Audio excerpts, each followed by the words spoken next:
Somebody gotten some exclusive inside information from Congress for the first time, like some real journalist shit, and it is so dumb. Now, I asked the source who sent me this some questions, and to the best fact-checking of my ability, it seemed like it checked out, and this is real. But since it's an internal document, I can't verify that for sure, so slight grain of salt. One of the dates that's in it is incorrect. It says Monday, July 3rd, and that's not an actual date for this year. But to be fair, Republicans aren't exactly known for their, reading and writing skills. And clearly they can't read a calendar because they keep acting like they think it's 1845. So anyway, I think it was just a typo, and this definitely seems dumb enough to be a real thing that people in Congress would do. But yeah, here it is, a document from the office of House Majority Leader Steve Scalise. You remember Steve, the guy who got shot while playing softball with a bunch of other soulless assholes and didn't come out of that experience being like, hey, maybe I should be less of an asshole. Instead, I think I'll be more of an asshole. Steve here hates America, and like most other Republicans, likes doing things to people without their consent, which is what he's doing right now, because no matter how many times we say no, he continues to try to pressure us into letting him fuck us with his big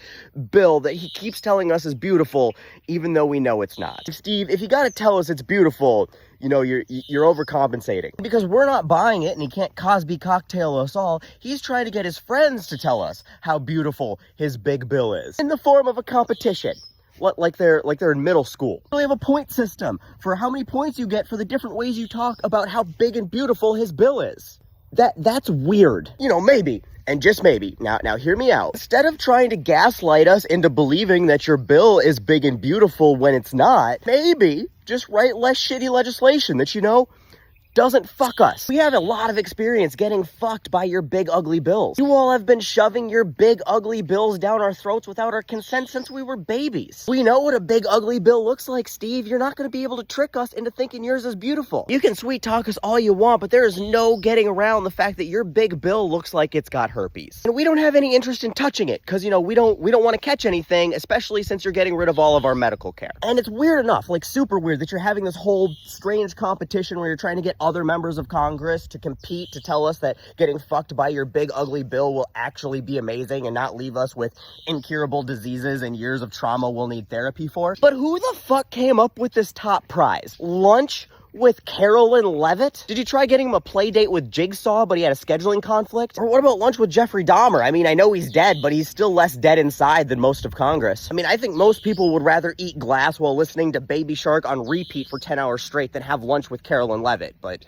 I don't know. Like I said, y'all are fucking weird. But for everybody else, I've got some good news. It's late in the game. You got to get them in today. I think, I don't know, the July 3rd Monday thing is weird, so I'm not sure if it's already passed, but it could be today because today is July 3rd, and you can submit your entries to this email. That's carolyn.hamilton@mail.house.gov. She is the communications director for Representative Blake Moore of Utah. She's apparently the one tallying the score, so please send her all of your favorite videos, news articles, memes, anything at all that tells her exactly how you feel about this big, ugly bill. And who knows, you just might win. And if you do, you can just tell them that you want the Carolyn Levitt lunch to go. They can Uber Eats it to you. All right, guys, get after it. May the odds be ever in your favor.